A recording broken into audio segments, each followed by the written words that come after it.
I'm going to show you guys how to do a slip knot and a chain.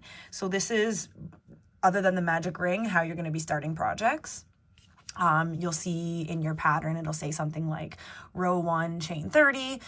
This is how you are going to do that. So for me, I'm using a worsted weight for acrylic yarn, and I'm using a 5mm hook. Use whatever hook and yarn your project calls for. This is just what I'm comfortable working with.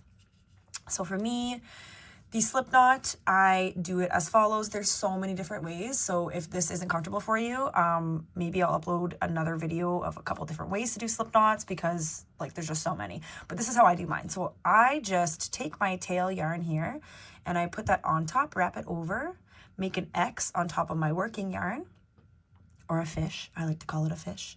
So I've done that, and then you're going to stick your fingers through here and you're going to grab onto your tail yarn, and you're just going to keep holding it while you pull it through that loop or the fish head, and then you've basically made your slip knot. That's it. You're going to take your hook and you're just going to kind of slip it until it has a nice, tension and to your hook there. So you can still move your hook, but it's not loose. So that's the slip knot.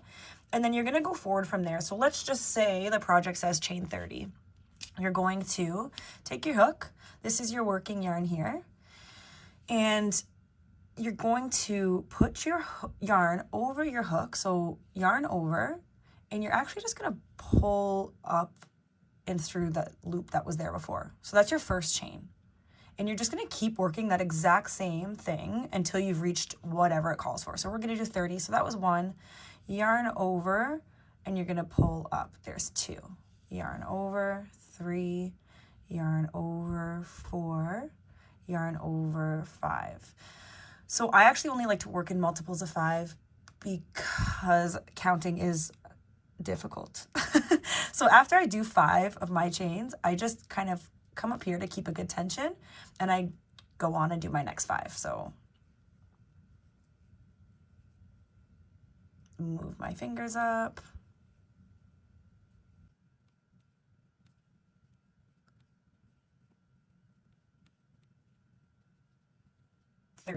Okay, so that is a chain 30.